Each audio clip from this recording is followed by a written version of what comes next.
Hello, my name is Yannick. I'm a global analytic business partner in the Advanced Analytics Center of Expertise of Swiss Re, which is a major reinsurance company. I'm based in Hong Kong, so I'm from the global BFSI committee of the Hong Kong chapter. The topic that I would like to cover today, it's about the role of responsible artificial intelligence in finance. And as I've been working in insurance for the last 12 years, the focus that I will have is on insurance, but I believe that a lot of the message that I bring today are also valid for the rest of financial services. And I see similar trend and pattern of AI adoption, data-driven models beyond financial services. So hopefully you will get a bit of insight on the importance of managing strategically your data and getting value from advanced analytics AI, even if you don't work in the financial services. That's what I'm trying to achieve in the next 15 minutes. We're living in a fast changing world. Customer preferences are changing. Customer want more value, more quickly, more dynamic and digital engagement, more personalization. They have also some new needs that needs to be filled. In parallel, the market dynamics evolve. We are now in a very competitive market environment. There are new digital entrants, both in the bank, in the insurance, leveraging big tech ecosystem to access new segment of customer. There is a fast evolution of the way we do business. At the same time, regulators all across the world are evolving their regulation to the data privacy, to the responsible use of data and AI model for the benefit of the customer. There is also a lot of focus on the bank and insurance shareholders on efficiency, on both the operation, but also on the risk management. To support the banks and the insurance companies, there are a lot of new technologies now available at scale.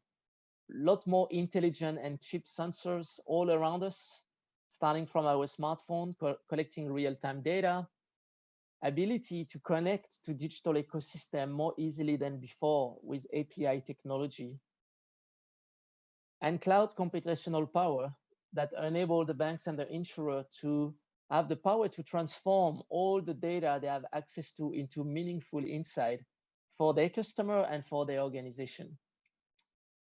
So that is why financial services companies and all their partners need to evolve and adapt now to this new normal, to this new market dynamic, in order to stay relevant for customer, regulators, and to create more value for the shareholders.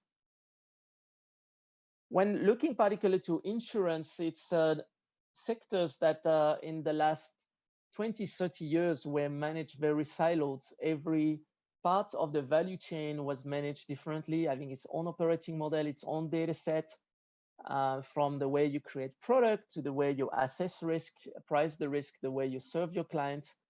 But in the last few years, all the insurers across the world have invested massively into big transformation program that's enabled them to connect all of the silo together, to look at their customer across the journey, across the servicing journey, as well as get more from all the data that they have historically gained from their customer, but were in a different kind of system, different kind of quality, different kind of ontology.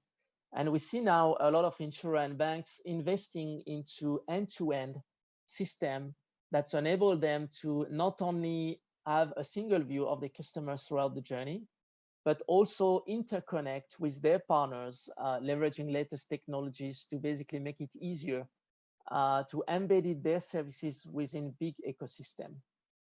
And that's really something that is here to stay. We believe that we will speak less about product and much more about embedded services. These are already starting to happen for the banks, and it's starting to happen for the insurance all across the world.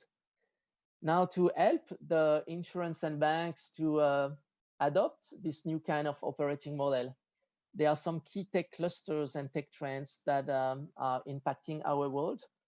Again, my view here, it's more on the trend and clusters impacting insurance, but I believe you will find very similar clusters for the banks. It's all about connectivity, connecting real-time data from the sensor I was speaking about, transforming this data into meaningful real-time insight with operational artificial intelligence that not only enable you to transform data into automation and decision in your processes, but also do it the right way, the resilient way, the responsible way. And I will cover this a bit later. Data analytics and automation is a big part of the journey, as well as looking at democratization of data-driven solution, creating augmented talent within your organization. So helping all your talent to basically make better decision with the data and the insight that they can basically create by themselves, leveraging data visualization techniques and platform. And finally, as I mentioned, the computation and the power of cloud platform, open source, especially in the world of AI, leveraging code that exists around that you don't have to rebuild all by yourself. And there is a lot of a very interesting aspect of how distributed ledgers, how privacy computing techniques are enabling now organizations to work within big ecosystem without having the need to share data to build common data-driven solution. So a lot more will happen in the years to come, but I think we're just at the start of the journey and really looking forward to see more adoption of this technology to create value. When looking at the amount of data that is created every day, this is a kind of a exponential journey. And it's estimated that in a few years, we're speaking about 2025, which is only in three years from now, the amount of data that will be created will be like 3 to 4 times what exists today. What's also interesting to see is that 1/3 of all this data created by 2025 will be real time. And honestly, I don't know a lot of insurance and banks that are ready for real-time data processing. So a lot of investments needs to be done. A lot of change needs to be done in the architecture, in the way we strategically leverage data, manage data, transform data into insight. And very clearly, we see that the front runner adopting strategic data analytic operation and system and adopting artificial intelligence in particular are already outperforming the followers. And it's very difficult for followers to actually bridge the gap. These have been accelerated, of course, by COVID. And most of the companies now across the world say that AI is critical to their business, but only half of them feel comfortable. Most of the company actually feel that they are behind and they need to act now. When looking to the world of insurance, traditionally, insurers have access to a lot of declarative data, not necessarily direct access to data, so not always in very good quality, very truthful. But this is changing as insurers are digitalizing their touch point with the customer. They have access directly to customer data through the apps that they use to serve their customers, through the chatbot, through the partners as well that they leverage to access customer. As insurers work more and more with the banks, they will have, and other partners, they will have access to transactional data that the banks have access today. So close to real-time transaction, covering lifestyle, behavior, financial data from your customer that's enable you to understand much more what are your customer needs and bring basically the right services to the right needs. I believe the next stage is when the banks and insurers will start to partner with the big tech and the big digital ecosystem, the super app. For them, everything is data and close to real-time data. And transforming this data into meaningful predictive model about the risk, financial risk for the banks, or life and health or property casualty risk for the insurer will be the key to basically differentiate your services for this world where financial services is embedded into ecosystem and no more a one-off product that is to be sold. With all of this in mind, that's why today it's now the time to translate this data that insurance banks starting to have access to into meaningful insight to create business value. So what I've seen in my experience when with strategic data analytics strategies in place, this enable organization to support better understanding of the new risk of the customer needs, and that's enable basically the growth strategy. That's also a way to engage much better with your customer. As I mentioned, with a better knowledge, multiple data point on your customer, you create much more relevant service proposition. You can fill the gaps and you can basically go straight to the point of what they need. And basically simplify the overall journey for the delight of your customer. But it's also a way to go to the next level of automation and improve efficiency with automated AI-enabled decision processes, and a way to optimize your risk, optimize your portfolio. So don't put your eggs into the same basket, and be able to basically manage your portfolio much better.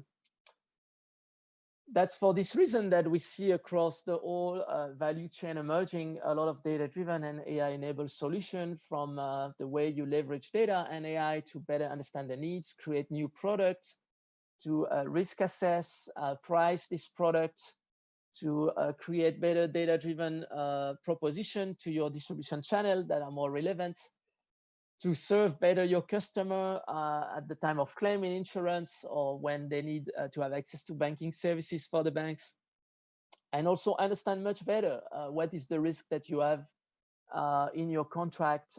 We use, for example, natural language processing to extract the key information from all the PDF contract that we have, and automatically understand the coverage, and simulate and predict what the future could mean, just to name an example. So all this is great, but it comes with some real challenge. There have been a lot of focus from banks and insurance on digital transformation, on capturing data, but there are still a lot of time, money, focus that needs to be spent to make it right. When you see a few stats here from insurance, 67 insurers consider collecting data in the required quality is of high importance. Same amount of insurers are still spending too much time in searching and curating data.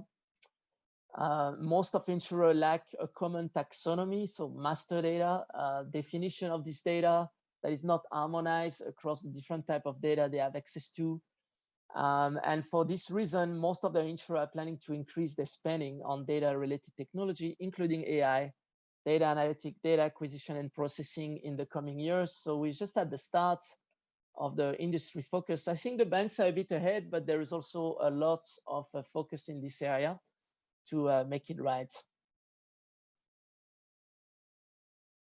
So with all of this, it's quite clear that global AI market revenues is growing double digits. Sorry, my statistic is a bit old, but these have actually been realized and continue to be.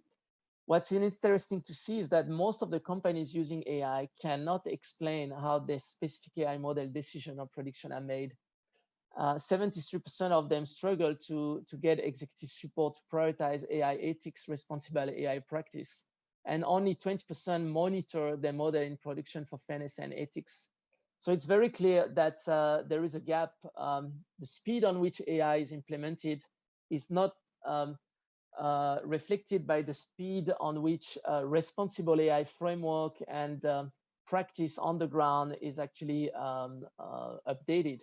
And that's created a big gap. And that's for this reason that banking and insurance regulator all across the world are starting to move from what was a few years ago principle and governance principle into more tangible guidelines, regulation, on responsible AI and how these models that are starting to scale should be put in place the right way, the responsible way.